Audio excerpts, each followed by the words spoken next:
Chat with Friends. I'm Hilary Opheim. Today I'm so excited because I'm meeting with Sasha Davis, who is phenomenal, and I'm actually meeting with her at John Gossett's studio, which is where I was trained so many years ago, so I'm very excited. It'll be like going home. Sasha is amazing, and you'll see. And all I can think about with Sasha is the first time I saw her. And it was when I was going through my training. And she entered the studio tall and graceful and so confident with this scarf just flowing around. And I looked at her and I thought, I so want to be her when I'm done. So I've always strived to have that confidence that she has, and I'm so excited to meet with her, and I know you'll love her just as much. So I'm excited to see what she's going to say. So let's go.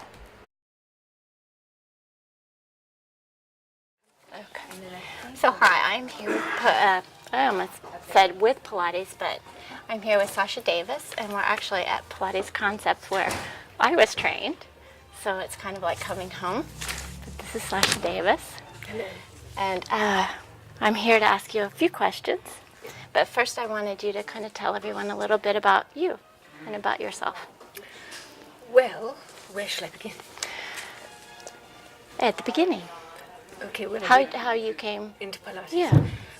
Originally, I am English, but I am bi-coastal, meaning that I never did give up England completely and have always worked still in both places. But originally I was in the Royal Ballet and in the Royal Opera Ballet, and then probably had some Pilates classes then. They wouldn't have been called Pilates, and they were excruciatingly boring to us, so I hardly remember them. And then I also had a career on TV in a rock and roll show as a announcer, and really very, very different. And then I hurt my leg because of all of that. It was live. It was something. I suppose you would say it was like Dancing with the Stars today, but something different then. And fascinating. And I was the interview person. And after that injury, then I kind of got much more interested in what still wasn't Pilates, but was, like Pilates. And then I did what I'm not sure is the wisest thing I ever did in my life. I eloped with a Texan, to whom I have many, many years not been with. That's what brought me here. So here I was in America, married to a Texan, and not knowing quite what to do, doing various things and all the rest of it. And Ben Stevenson and Claire Duncan were already here, starting at the Houston Ballet, and because I was here and they had known me from the days of the Royal Ballet, I was one of the obvious choices, along with John Gossett and Brian Peters and the other people in the past, to ask to please come to the Houston Ballet Academy at Colquitt and teach the Pilates and continue our studies. And so that I did all the time, maintaining, going back to England several times a year. This time I go back 4 times a year, and doing the other things I do in England as well as here. And it's really a long time. It's at least 35 years that I have been teaching, not that which is called Tata Pilates, but teaching this way. Movement. Yes, it is. That long. Yeah. I said this when you see the introduction, but I remember the first time I saw you. Yes. And I was in the training here, and we had to do our observation hours. That's right. Yes, and you came in, such a graceful, and this scarf flowing behind you. Yes, here it is. And I remember thinking, I want to be her. I want to be. Yes. So I still remember that. The visual is in my mind. So graceful. But tell me about how in life, not Pilates, but what makes you the happiest in life for you? Not Pilates, but just for you. Well, I have to do something that's creative and movement, and also writing and music, all of those things, and pretty much this. I would have to say it does come back to I really do like teaching that which is Pilates, because everything kind of comes from it. I do a lot of Tai Chi.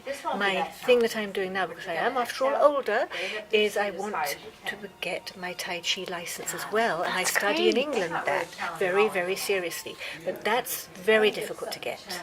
A proper, everything has to be one way and correct in the way that I'm wanting to learn it. That's but fascinating. Guess what kind of movements are in Pilates? Tai Chi. Tai Chi. Mm-hmm. So again, it all feeds in. That's fascinating. What do you love most about teaching Pilates? I know there's a lot. It's fun. I have always made it fun. I have always been, if I say, fairly renegade, meaning I do not stick to orders and things. I do when I have to, of course. You know that. Yes. We're in our training, you know I have to. But that part I like less than being able to be very, very creative with a person and seeing what we can do. I've also done some, which was also psychological. There was a time when I worked at the Jung Center, just for a brief time, and the premise was the person coming in emotional sadness, and the purpose of the Pilates lesson was not to teach them exercises, but to register what made their emotions happen. Because you see the movements. During the movement? Suddenly a person would burst into tears. Go, and you'd say, what happened? And a memory would come. And, this was, all, of course, in conjunction with their doctor. It wasn't just deciding to do that. It was a course that they ran. And that was fascinating because that really brought the mind, body, spirit of what Pilates is, or movement is. So I just really, really enjoy being with people and helping them get better, or I think it's fun. It is fun, It's just a fun and it's profession. a gift I think that you have. What do you enjoy most about? And I know you've been teaching for a very long time. But I feel like we never stop learning because everybody's body is so different. But what do you enjoy most about that journey of continuing to learn? This very huge problem that I never feel I know anything.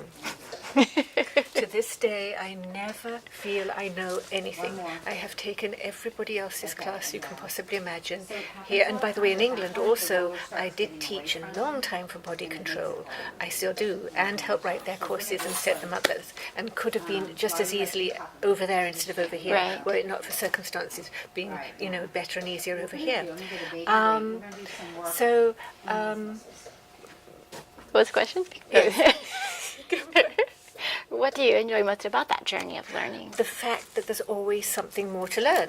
The fact that at no morning does one ever wake up and go, I'm so bored because I know everything. I can't remember either. I can't remember how they did such and such, or I really need to know about such and such, or something happens that changes everything. One of the things I don't mind sharing at all, because this is, to a large community, is do you realize I have taught 4 decades of ages?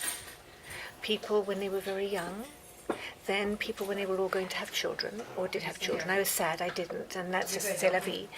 Then older than that, then going through the change of life. Then now, a lot of people I work with, they're at the stage, so am I, where we think we can do what we used to do. But the inside of the body has changed. So with the study of that and of how to, and my mother is 93 and still does some Pilates. That's fabulous. In other words, and then, there was somebody at this studio, Maram, who John would tell you about, who was 102 when he passed away and did Pilates until he died. Yep. So, in other words, when does the learning stop? And if one chooses to go on through all the stages of one's life, well, then one's always teaching a different perspective, isn't one? So you're not teaching like you were when you first started. No. And that's fascinating. Yeah. And I'm curious because when you started here in Houston, you and John and Brian and all those, you couldn't call it Pilates. No. It was body conditioning. Mm-hmm. Yes. But it didn't matter because it was still interesting and of course terribly exotic. that was the thing, was how exotic it was. And trying to explain, people would say, will you explain what you do? And I'd say, I just haven't words for it. I really don't have words. I still don't have words for it. It's a real problem Yeah, that, yeah. what to say. Because it's just kind of, there are no words. It's everything. Yes. So, if you had to pick one, what would be your, maybe not your best, but one of the top experiences maybe you've had with a client? Good, bad, or indifferent? Good. It's best, a good one. One of the best experiences. Oh, there have been so many. I think I really enjoy working with, for example, I probably shouldn't say names, but you probably wouldn't mind. For example, some of the musicians I have worked with who have not been able to play anymore because something has gone wrong with the side, getting them back into their profession. Getting them back into their profession is Back into their passion. Yes, yes, because what happens to people is the tennis players would be the same, they have the golfers, so I really enjoy that. That's a good one. On kind of that note, how has Pilates for you in your life maybe helped you through maybe a difficult or stressful time? Well, I actually would not be here if it were not for Pilates, because I had, in the first place, it was an injury, as I told you earlier. It was that I snapped my hamstring from its socket, throwing my leg into arabesque on a cold winter's morning. And then since that time, I am very injury prone. And I've had all kinds of, surgeries to feet, to knees.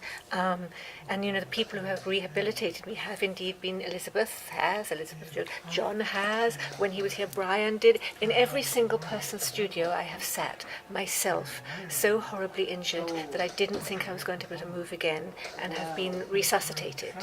Wow. Myself. Yeah. That's ongoing. I still will continue to injure myself because I get reckless and try things and then hurt myself and start again. So that's happening too. I don't think, in answer to your question, I wouldn't be the frisky being I am today had it not been for keeping on with Pilates always. And when I felt like giving up, or was this really necessary, taking about 2 weeks off and getting bored and thinking, I think I should take it. And you probably, in your whole career of teaching, have done that, where you've gone to other instructors and you've had them teach you and you've had them help your body. Yes. My greatest difficulty as a teacher, you wouldn't think it from this interview, is talking. I don't... Like the verbal cues? Yes, because my original ballet teacher was Russian, who did not speak a word of English, and I was only 4. Far too young, don't do that. Far too young. So every single thing was mime or with the body, touching. And so learning and even remembering the verbal cues, that is the hardest to this day for me. It is, because it's so much easier for me to just take a person and move them, or use some term of imagery. So the technical things are still extremely challenging for me. And when Pilates went technical, I was horrified. I thought I would not be able to continue because I did not have a major education in the way that you did. I did not go to university and get a degree. I always was in what I call she who is so good at ballet that she's going to be a ballet dancer. Then she who was on TV, so she missed it there. I had a tutor, which is homeschooling. When I was 14, I went to the same school as Joan Collins and Jackie Collins did. So you know how they turned out. Yes. Therefore, these are English schoolgirls who are not as good as they seem. My poor teacher, all I did in retrospect was drag around with him in Regent's Park, drawing daffodils, and I managed to do my last school year drawing daffodils in Regent's Park. Now this is not a good education. But you can draw a daffodil. And it did hurt me because it meant that I was never qualified. When I came to America, I went to business school here, and I went to, community college here to do tons of courses and things to help catch me up. But no, I am not a BA or anything like that, and for which I deeply regret. And now children are not allowed to do that. Their education is considered as important. On the other hand, you did not yet ask me this, and I will tell you this because you did it. There aren't as many internships to become Pilates teachers as there were then, or ballet dancers. So the way of teaching has drastically changed. Yeah. Yeah, I agree. So you get a different product, I think. Yeah, I feel very fortunate that I got to come the route I came.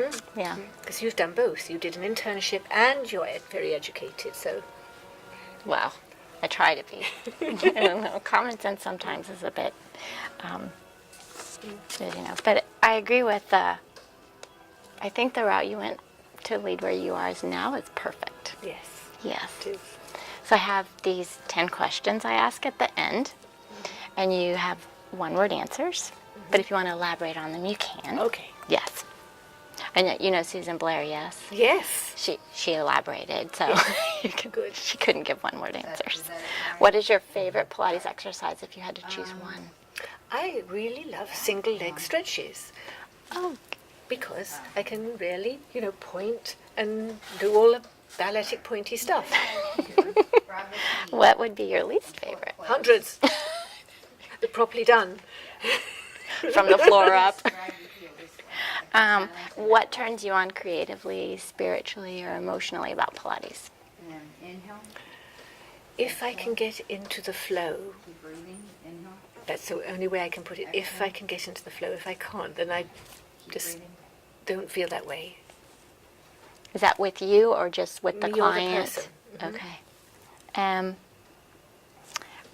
What would be something in Pilates that, I guess, maybe the same answer that would kind of turn you off Pilates?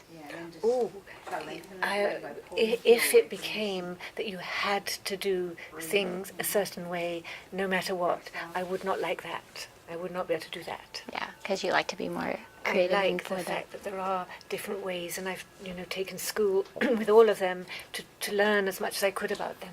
I like that. Yeah, I do too. Yeah. What's your favorite Pilates term to use?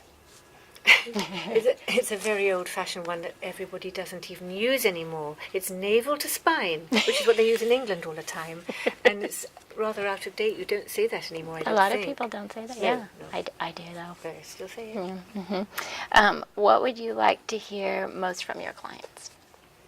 I feel well and happy, and this was a lovely lesson. What would you like to hear least from your I clients? hurt. That hurts. I may know the answer, but if you weren't a Pilates teacher, what would be the profession you may have picked? Oh, it would be some of the things I do when I do go to England. I work with a music studio, and I write that's lyrics nice. sometimes, and some of the people with global music. I'm not a musician, but I do production with some rap artists and things like that. So I would have gone into probably a studio, by that I mean a music studio setting instead, and become probably quite technical. Probably. I have done some work, and I say this to her. Our Kim Kramer and I Yes. have done some fantastic work together on video and sound and all the rest of it. Oh, that's fascinating. I like that. What might be a profession you would not want to do? Ooh, mean in this kind of field, Any field. I really would not do well if it really was everybody was not well. I would not do well in a hospital. That's why I did So a not. doctor, no, nurse. I actually would not. Only because I'd be too upset a lot of the time. I would not. There was too much empathy. And also an office. I've done my time at a desk. Who has not when recovering? But sitting at a desk. The No, 9 to 5. no, Yeah, no. Okay, this is a funny question, but if heaven exists and you go there and Joseph Pilates is there, what would you like him to hear him say to you about you teaching his method? I think he would probably say, I was right, in that I knew I was 50 years. It would, because he always said, In 50 years, in 50 yes. years it will, be popular. They'll know who I am, they'll know my stuff. Yes, I think he would probably say, I was right. In 50 years it flourished. Yes. And I think it would be, a very nice meeting between him and I. I think he would, we'd get on very well. We're European. Yes. We would probably complain about the weather or something. There would be that. That's true. But I think, I would love to have met him. I think he was very amazing, especially in that, always remember, he worked with really broken soldiers. And you're using Yes. to think of we also always think of him working with dancers and everybody. But that's not how he started No, it. he worked with really, really ill, broken people, and helped them. and they were well again. Or if Yeah. not well, and lived a quality life. Yeah. Such a beautiful thing. Thank you for joining me. Thank you for asking You're me. welcome. So, thank you, Sasha. Yeah.